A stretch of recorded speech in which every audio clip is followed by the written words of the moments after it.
Just like to make the briefest of updates for this Newman motor. A few bits of development happened today, but in the scheme of things,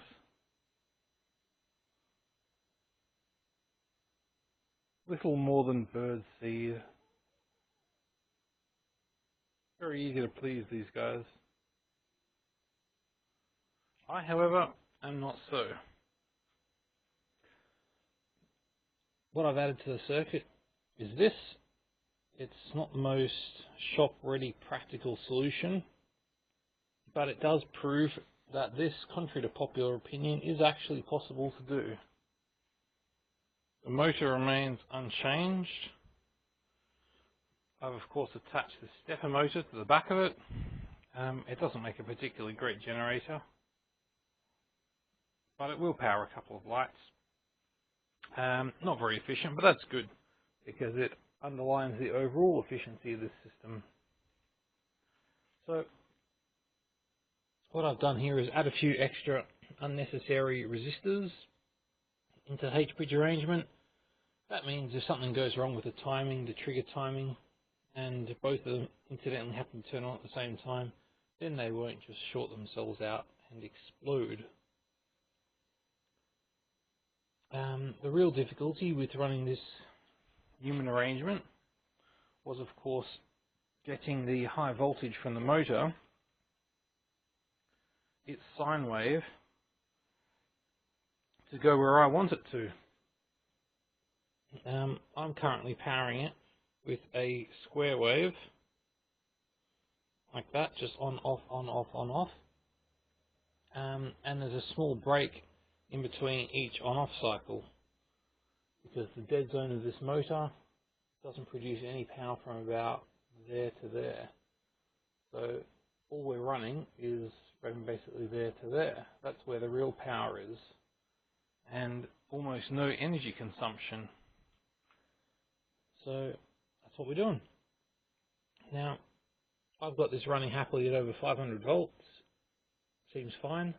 I've got a very large microwave capacitor to smooth out the peaks between. And the real accomplishment here is being able to wire it in a way that, well, that allows it to be possible to work. Normally, to power a transistor, as you almost certainly know, you've got three prongs on it. You've got the collector, which is the input, the emitter, which is the output, and the base, which is the light switch to turn the whole thing on and off. Now, what you would ordinarily do is wire the base, the switch, from the collector. So it would be on all the time. And that way you can use the power coming in from the main source, and all you got to do is turn that power on and off with another transistor, with a smaller transistor. So that gives you more control of the flow. And that makes everything run more smoothly. Well, that's not possible here, because what happens when the motor produces its large power spikes is, when you don't want it to, it sends a spike in the wrong direction. And the smaller transistors are incredibly vulnerable to this. So of course you think, well, why not just replace it with several large ones? I tried that and it works to some extent, and I managed to get it up to 200 volts. This is the reason why I suspect this isn't readily done, or at least I've never even seen it done, despite years of research. So what you've got to do is wire in, well, an entirely separate power supply. You can't use the current that you would use to switch the motor to switch the transistors. I'm trying very hard not to make this boring, but I'm trying harder to make sure it's correct. So I tried 9-volt batteries. That worked quite well. But the problem with those is, or at least the problem I found with those is, they would burn out very quickly, because that power that I'm talking about that was blowing up the transistors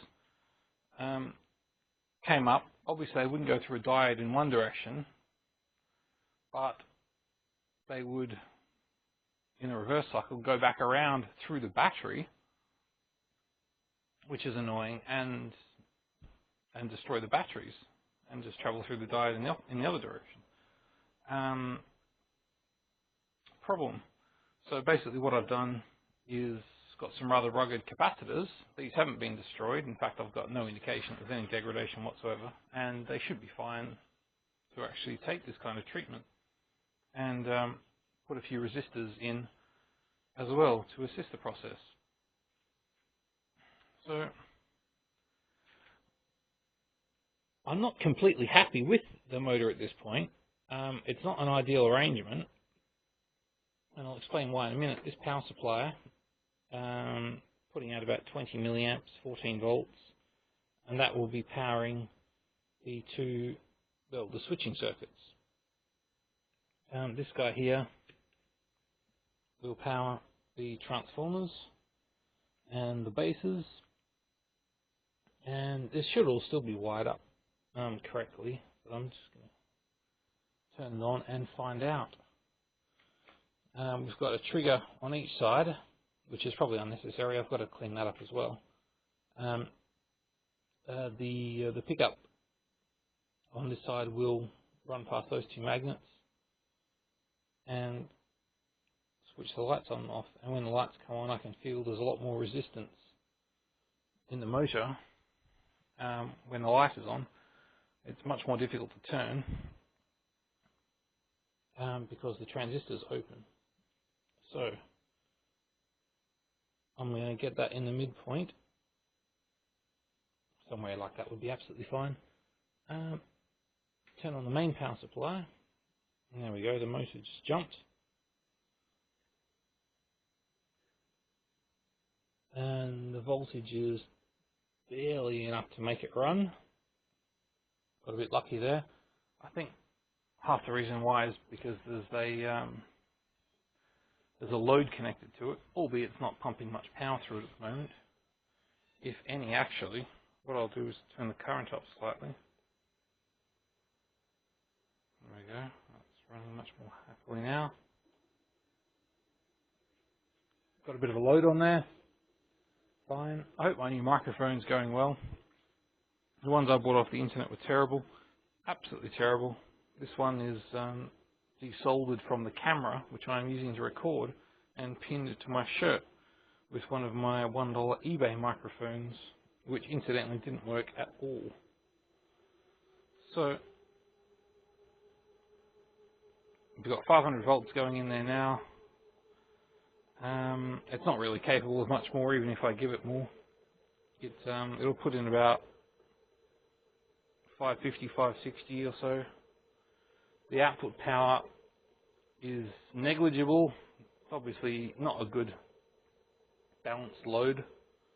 But the biggest problem with this current arrangement is that I've taken the flywheel off, which was 3 or 4 kilos, and because the motor is off for 1/3 of the cycle, it really does need a flywheel to encourage the process. But currently, it's a fairly simplified circuit, fairly simplified design. Everything's quite simple, which is good because over the past few weeks it's looked like an absolute mess. But it is running cleanly and doing its job. I think the next step, my larger size magnets will arrive once again in a couple of days. These are quite good, fearsomely powerful. They're actually called death magnets. But the next ones, instead of 2 of them on top of each other taking up that much room, they'll basically be just a whisker smaller than that. And I'm going to stack them about that high. So the entire machine will be significantly bigger. And the advantage to that is torque. This machine here, once I get it running at very low voltages, very low RPMs, is incredibly powerful. As I was saying, incredibly low RPMs. I'll try and demonstrate something in the vicinity of that speed. Quite a lot slower than before, even perhaps a little slower than that. At 100 volts, was consuming about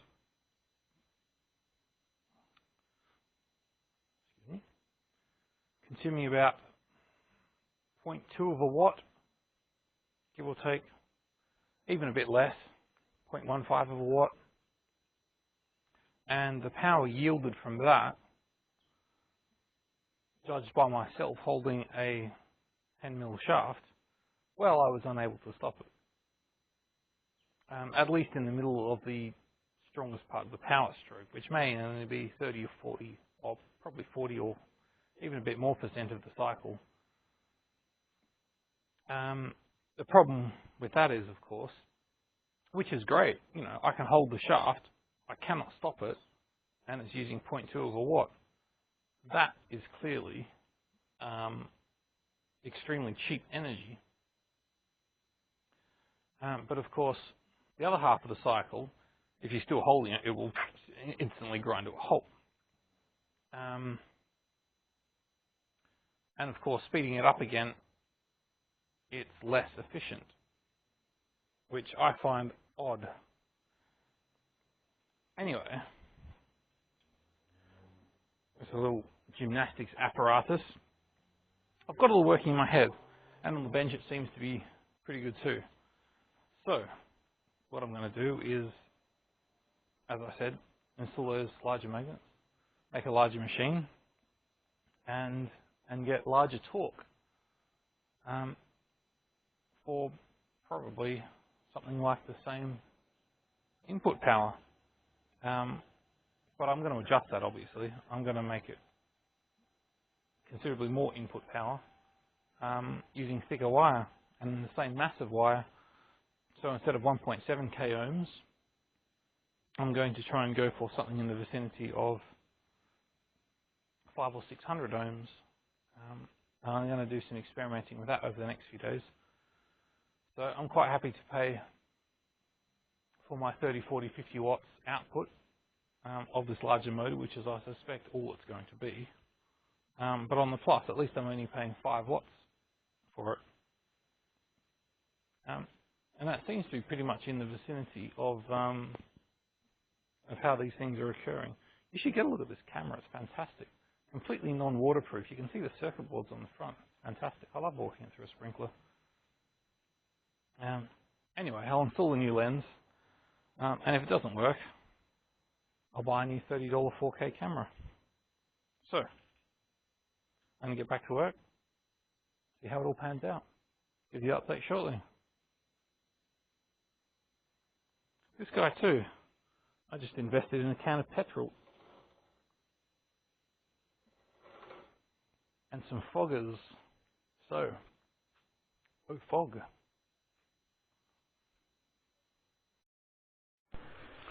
Before I conclude this video, I thought I'd demonstrate a few small changes I've made. I've attached my Fisher & Paykel washing machine motor, and I've had to turn up the power of this thing to very nearly full just to get it to spin, because this generator is very, very difficult to turn. It provides an awful lot of friction for a low power motor. This is a 70 watt light globe. I hope you'll excuse the mess back here and the complete and utter lack of light, but quite a violent movement. And the motor is struggling in a very bad way. Oh, right the way to actually stopping. Not too bad. So, should that be on or off right now, depending on the position of the magnet? I think at that point it's off. So I can let the capacitors recharge, not to 600 volts though. That's letting them recharge too far. A 600 volt impulse upon starting is probably going to cause me some difficulties. And I don't have any resistors at hand. Actually, I believe there was a couple of resistors at hand. This is a well-organized video. The purpose of this was, of course, to show you with a very heavy load on board just how this thing responds. And the answer to that is quite violently, obviously. So my drive cap is currently charged to 600 volts, but I don't want to restart it again because in all probability I'm going to damage it. So what I'm going to do is just try not to destroy that globe, which apparently worked. And now my power supply is back down to 200 volts. And this thing's fine starting on 300 volts or whatnot. The motor doesn't mind starting with that much power going through it.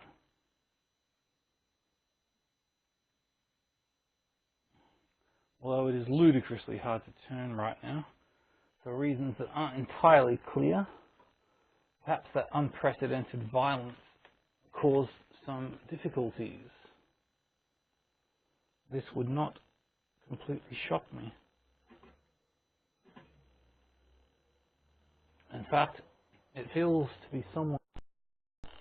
And I think we've lost a transistor, which is always good for a demonstration. So what I'm going to do is try to avoid the violence on the next run and come back in 5 minutes with a globe that isn't 70 watts. I'll try and find a 40 watt globe so we can get some better measurements. Okay, back in just a moment. You may or may not want to bear with me for a couple of minutes whilst I replace this transistor. It should not be a lengthy ordeal. I have already done this today.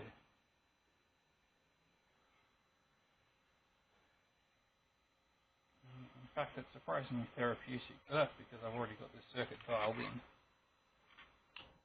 And it's been sitting here for a month without me working on it every day.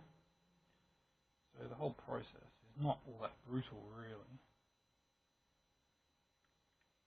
So what I'm going to do is dial the input down to something that's not going to electrocute me too badly. Say 200 volts. And, oh dear. Practically speaking, what I should have done is connect the leads up before I do that, obviously. Typically a bit neglect to remember.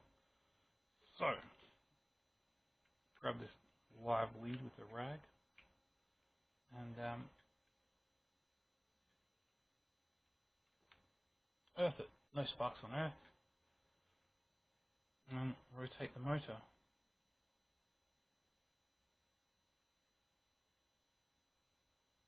Absolutely no action whatsoever. I'll make sure my 4 transformers are plugged in to power the bases, which they weren't. They are now. So we've got positive into the collector of this top one, and the emitter to the coil, and the other side of the coil straight to ground. So there we go. That yielded a response. Alright, that transistor is good. Might turn the power supply off and let it rotate again. Make sure that capacitor is well empty. Okay, so I'm going to leave the power on the top of the top rail. Simply test this one. So positive to the same arrangement, except this is on the other rail. We've got the horizontals and the diagonals.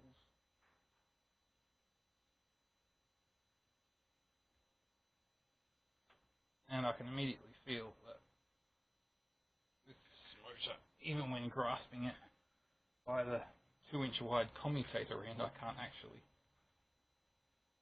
There we go, I can rotate the motor when grasping it by that bit, but essentially what I'm saying is there's a dead short in that transistor there. So, not to worry. Tink, tink, tink, tink. Need to touch another one of these bad boys.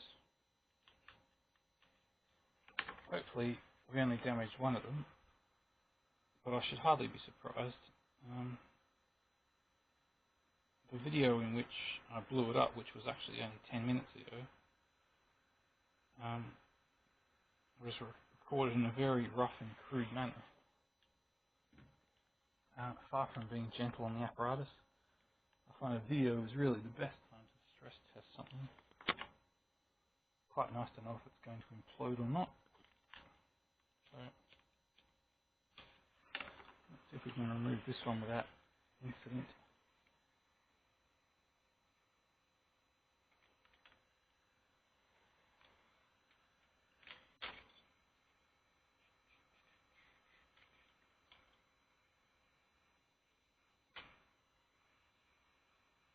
At $1 a piece, these transistors represent excellent value. Okay.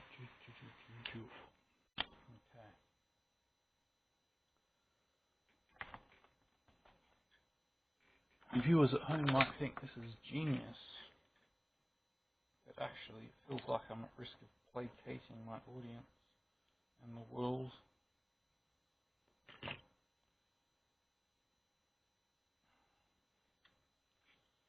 This motor doesn't seem to break any of the laws of physics. Turn on my line, which I should have done earlier. No. It simply proves an assumption every electrical engineer made at their first week of study,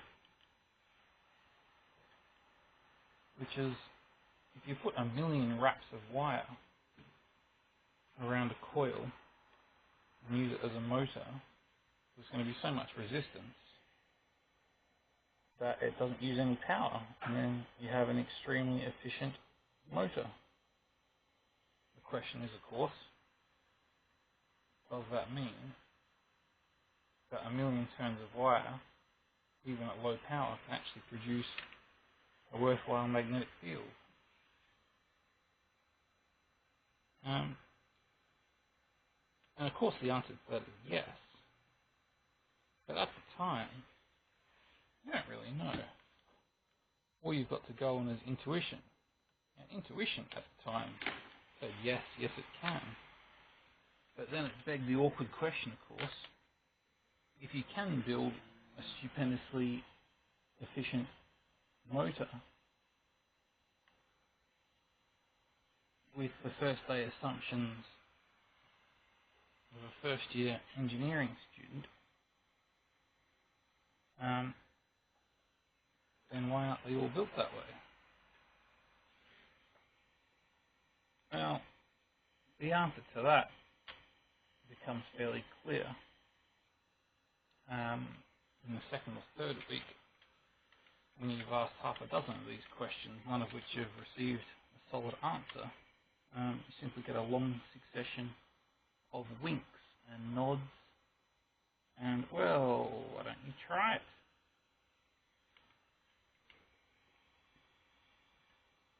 But of course, by that time, you've asked so many rhetorical questions that you feel like you're somehow risking the life of your engineering teacher, who at this point tells you, well, we don't talk about that kind of stuff here.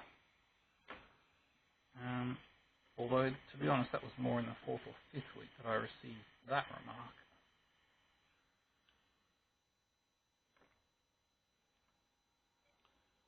So we didn't talk about that stuff here. We talked about running cars on hydrogen and vaporized petrol. After all, we didn't really know how to make a free energy machine. All we can do is speculate. So, that one's replaced. Turn on the power supply and see if that will work. Nothing on that channel. Whoa, okay, we got some torque there. Okay. That one now works.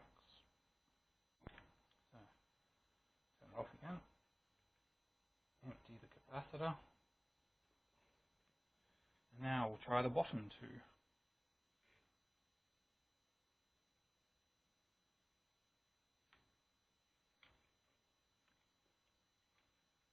I feel kind of smug actually. I bet you can't hear me, and this looks like a complete and utter mess. So all I've got to do now is work out why I feel smug, that I'm filming a completely and utterly redundant video that gives instructions as to how to build a free energy machine. I suspect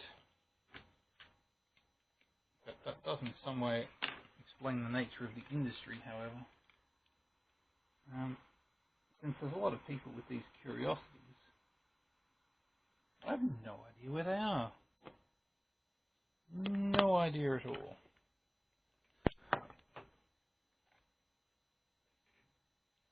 We can only assume that there are a lot of people out there like myself who would quite like to not pay an electricity bill.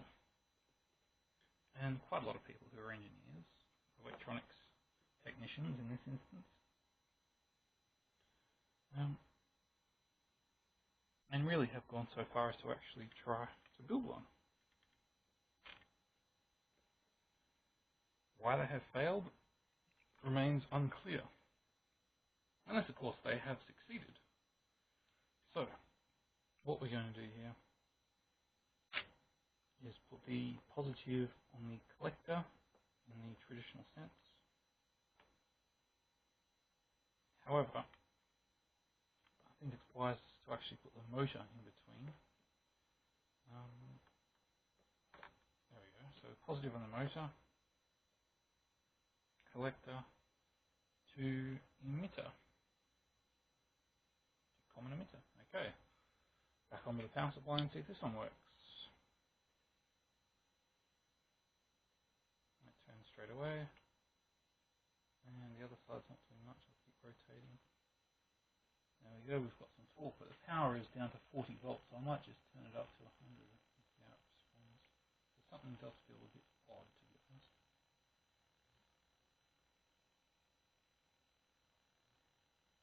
It's powering through one half of the cycle, but it wants to find the center.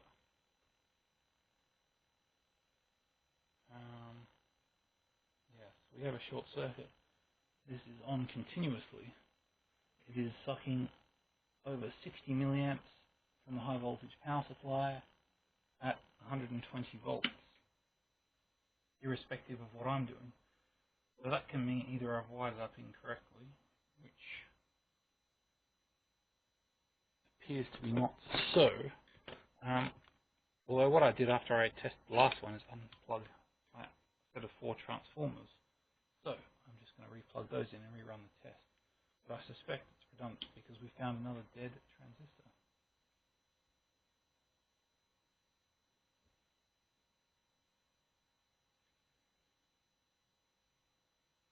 This motor really wants to lock itself in its pole positions.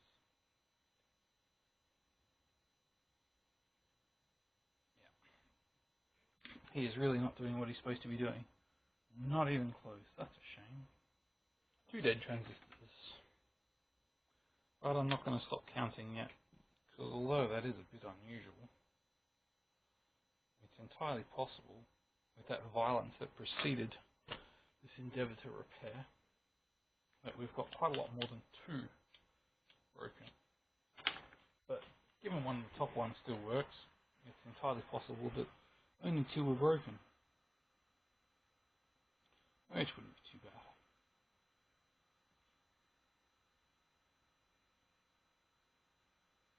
This is a good thing to do at night anyway. During the day, there's a lot of more practical duties, such as running a household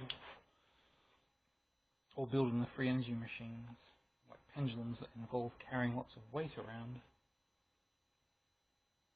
As much as I like the exercise, I'd rather avoid it at all costs. So, okay, power supply and capacitors are empty. Let's move along the fault finding sharpishly.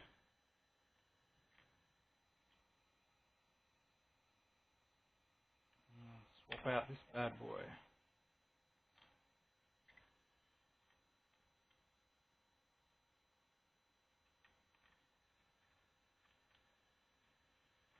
I might just unplug those transformers again before I damage one of those. Okay.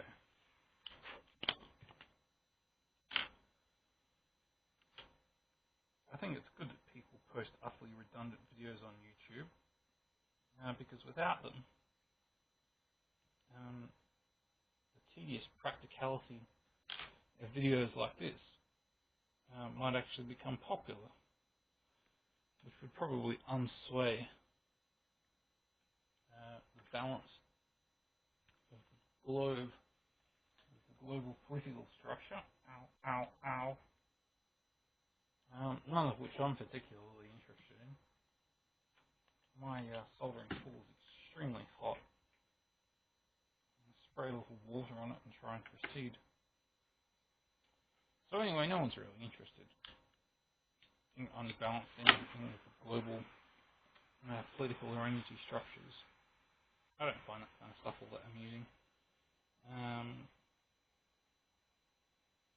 I just like to be involved with the fortunate side effects of that, which is of course not destroying the planet and the inevitable smugness involved. Not that I like that kind of thing, but frankly it can be very difficult to avoid in some instances.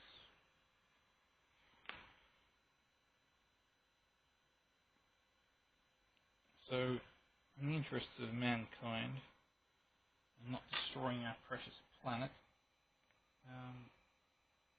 I will allow myself the privilege of rambling on about not being smug.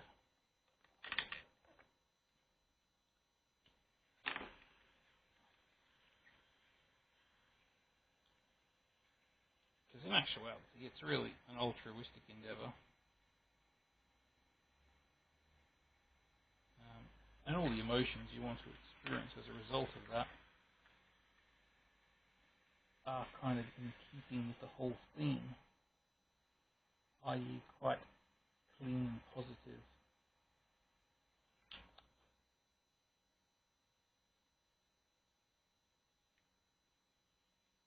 Which is handy, because anything else might be a little embarrassing. Okay, so, as before, we've got the positive on one side of the motor,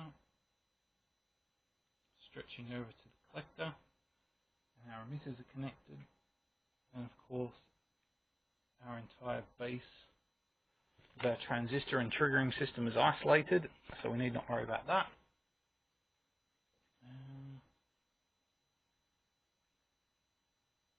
Get this motor sitting in the mid position, turn on the power supply, see what happens. There we go, we've got some rotation. And some more rotation. In fact, why there seems to be a little more rotation than before? It's currently set to 220 volts, and it's almost able to continue running with only half the cycle connected. Obviously, that wouldn't normally be unusual, but we've got that huge, heavy Fisher and Paykel generator connected, and the input voltage is so low that is a significant consideration. Okay. Just empty this capacitor and try the final transistor. So, touch wood, this one still works. Got some old envelope here. That shall suffice for a piece of wood. Okay. Oop. That's probably going to work. There we go. That transistor feels fine. So, I'm making a real mess of this triggering circuit. You see, ordinarily, if both those LEDs were flashing at the same time, then my H-bridge would be dead shorted. So when working late at night and you're a bit incompetent, I'm all the happier that I put these resistors in place to allow for a little incompetence even at a reduction of overall efficiency. So let's return our H bridge to a single piece of equipment. There we go, looking a bit more H-y now. And I've really got to order some more of these butane torches. They're fantastic for lighting. However, I find the ignition on them doesn't last all that long. But they do typically last for a month or so. A bit more than your average cigarette lighter. But then again, they cost exactly the same as your average cigarette lighter, about $3. And they're extremely helpful bits of kit. Now, I know you can't see that. In fact, I hope you can't, but I'll admit to it anyway. That's a terrible bit of soldering. I'm just trying not to melt my other wires. Alright. Let's connect her up again and see what happens. Okay. I'm going to get it about there, and on we go. Okay, that did absolutely nothing. That's inadvisable. I might have to tell it off if it doesn't work. Not quite sure what occurred there. Could just be the excess weight. No, we've got us a problem. That is very strange. First time in my life I decided to point a camera at a bit of fault finding. And we found the fault and immediately fixed it and blew it up again. So that's not ideal at all. Well, at this juncture, I think it's best to come back in 10 minutes with an admission of what on earth is going on, and a smaller light globe, and conclude this test. Okay, I shall do just that.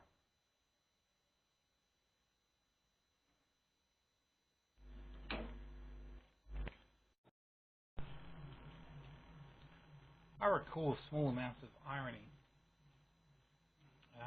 I found out what the problem was. There's always some irony with a problem like that.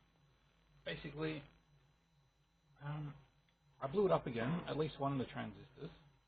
The problem was the power wire. I left it going straight to the motor instead of putting it back on the top of the H bridge. So if it was on the top of the motor, the other side went to the middle of the H bridge, bypassed my protection resistor, and grounded it and shorted it straight out. So, very clever. But anyway, I replaced that after discovering the wire was in the wrong place. Turned it on and realised that the current draw is actually quite high. That is a half an amp gauge, and those spikes are going to about 40 milliamps, which is a lot given that the motor is actually running at 200 volts right now. I know the lighting isn't great, but it is working again. So turn it up a twist. So that's 350 volts. Yeah, it's much happier like that, since there's not really much of a flywheel. Those peaks have dropped down to about 20 milliamps. So what we need is a load.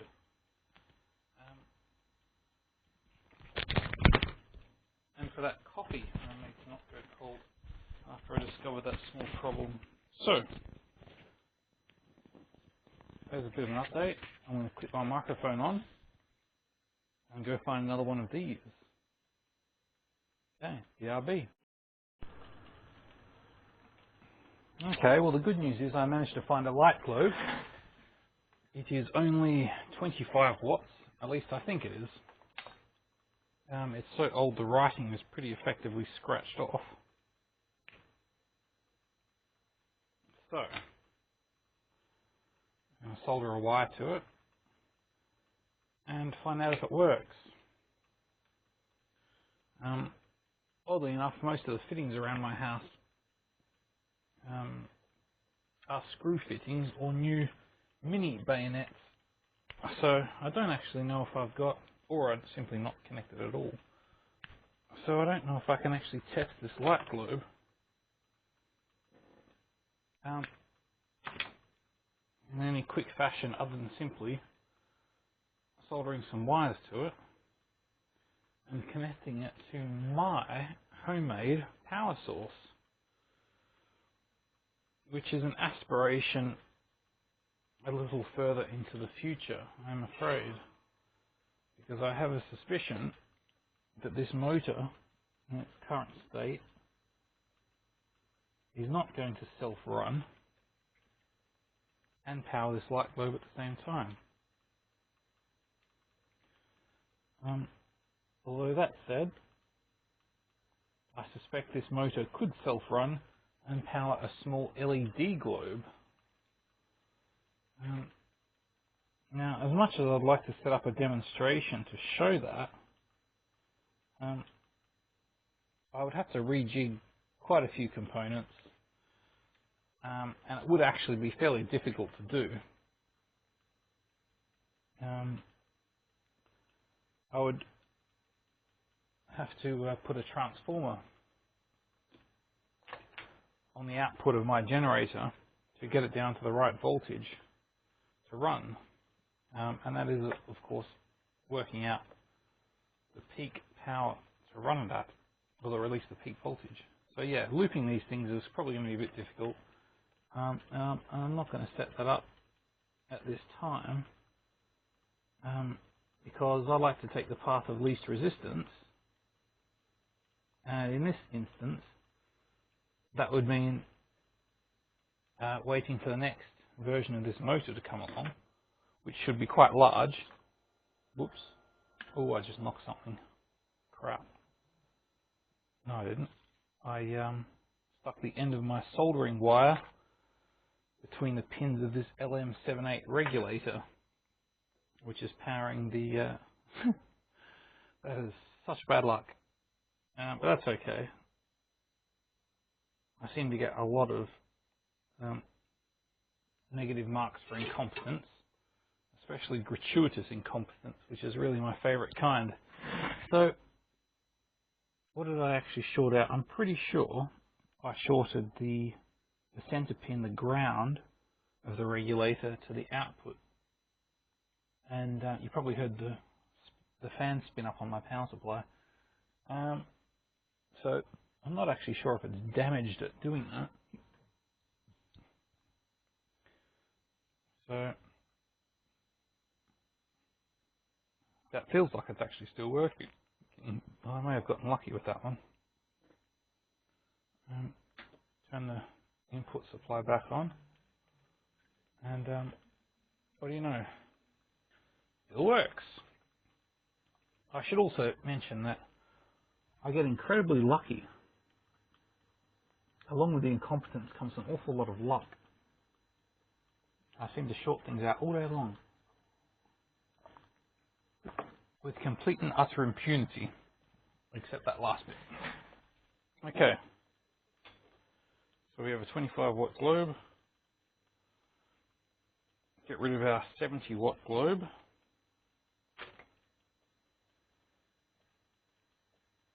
And we'll see what the motor makes of this one. Let's just unjiggle the camera from my little magnetized stand.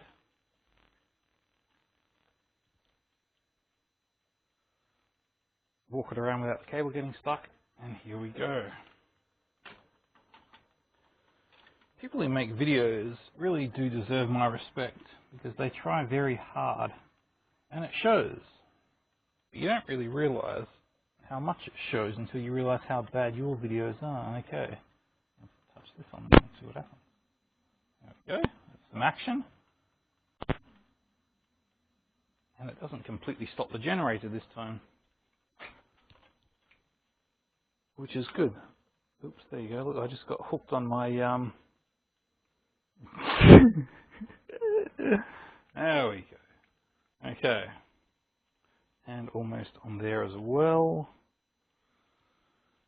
I should work in a mine site. I think it would really suit me. Okay, let's turn the power up a bit. Those voltage peaks are at about 50 milliamps now, and about 400 volt input. So that's quite a lot of juice. Let's a bit more out of it. So what are we running at now? Yeah, maybe not quite 50 milliamps. Maybe something in the lines of 40, 50 milliamps at 460 volts. So, hello Jade, I'm going to finish this. Let's have a look. So we've got 460 volts times, times 0.04 times 0.04 equals, crikey Moses, 18 watts. That's a bit more than I was hoping for, because I've got to be honest, that isn't 18 watts of electrical output. That means this monstrosity is operating at less than 100% efficiency, which is not ideal for a free energy machine. I mean, there are a few crude aspects, as you can see, the reaction having the magnets on the copper. The magnets are just viciously ripping the copper turns up and down to create this reactionary force. And this thing is so heavy I can barely turn it with my own hands. The tolerances are incredibly tight, but overall, I would say that light is putting out, I don't know, less than 10 watts probably, maybe 6 to 8 watts, and 18 in, which is a shame, because I've tested it to about, I think I found a sweet spot earlier on when I got it about 80% efficient, and I was really happy with that, because basically all the off-the-shelf motors and all the off-the-shelf generators I've ever tested have been less than that. Pardon me. So yeah, 80%. 80% was great. I was really happy with that. But this is struggling to crack 50, which doesn't surprise me because the power level is quite high. Other examples, like this linear motor here, which I've shown in previous videos, that's about 600% efficient, over 600% efficient, but at a very low power level. At power levels down to about 1 watt. In fact, I've taken a few numbers. I might just, here we go. These are the numbers I took. This is quite a while back in August. But yeah, 670% efficient. At 1 watt, it was able to lift 0.67 kilos. But when you run it all the way up to 70 watts, it dropped to 100% efficiency. So, much like that motor, there's a sweet spot in this one. But the hope and the thinking for making a bigger one is to, well, the sweet spot will probably still exist, there's no doubt about that. But it will be moved upwards because this one is doing far too much work. I mean, look at that timing wheel. I mean, if I'm not mistaken, that motor, even by my eye, appears to basically almost completely stop during each rotation, and that's what's destroying the efficiency of this machine. This machine operates extremely efficiently when it's got a nice fluid motion. This stopping and starting nonsense is making it use hugely more power than is strictly necessary. So I push it to its limits with this arrangement. I don't think I've got any further experiments to do on this. There's a few things I'd like to do, but that involves changing the copper windings. And it's a bit difficult to really see, but there's probably about 1 inch of copper all the way around. And when I put the motor on the oscilloscope, if I put 500 volts into the motor, you get a square 500 volts such as that. But the motor itself, over the top of that 500, produces about 750 in a sine wave. And when it's all running nice and smoothly and fluidly, that drops the input current from 200 milliamps down to 2 or 3 milliamps when it's all running nice and smoothly. So that really is where the gain is in this machine. So ultimately what I'd like to do is drop down the coil resistance, make it a little larger and put some thicker wire on there. So I'd like to get that, if I put 500 volts in, I would like it not to be producing 750. I would like to be producing more like 500 to match my 500. Therefore I still get the energy gain from the voltage induction, and my motor still runs on almost no electricity. But because it's large, obviously it produces a lot more torque. Guess we're going to have to check back in and see how that turned out. Yeah, I bet I can power a popcorn machine with that. A little humble, but it's a good start. Maybe even a laptop. Anyway, haven't tried grounding it yet. That might double my efficiency again. But this whole malarkey certainly got my heckles up. So I've got a few things to try, and I will keep trying them.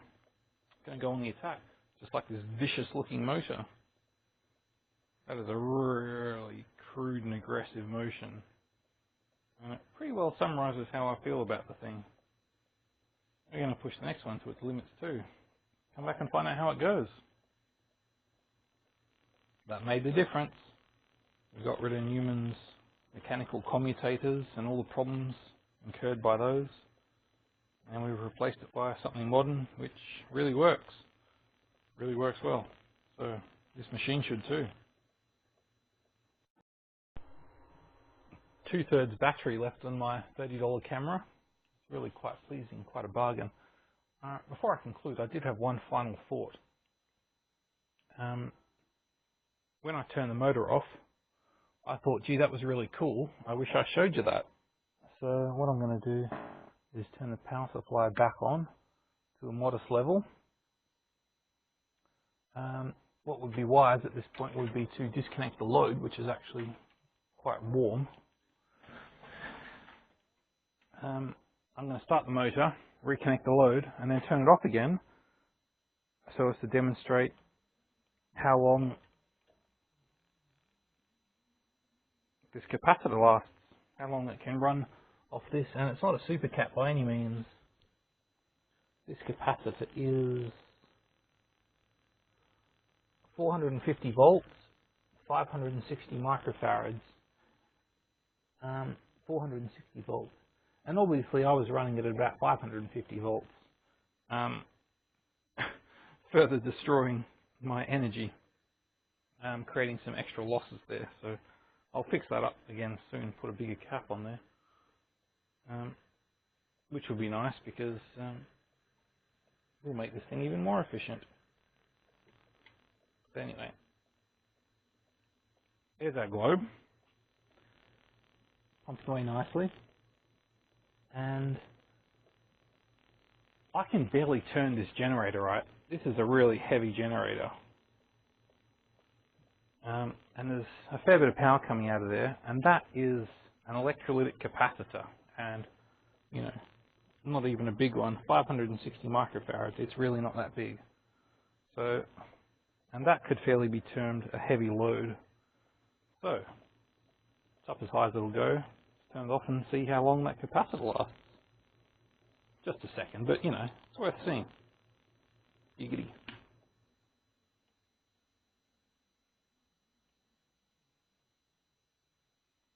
Now, if I'm not mistaken,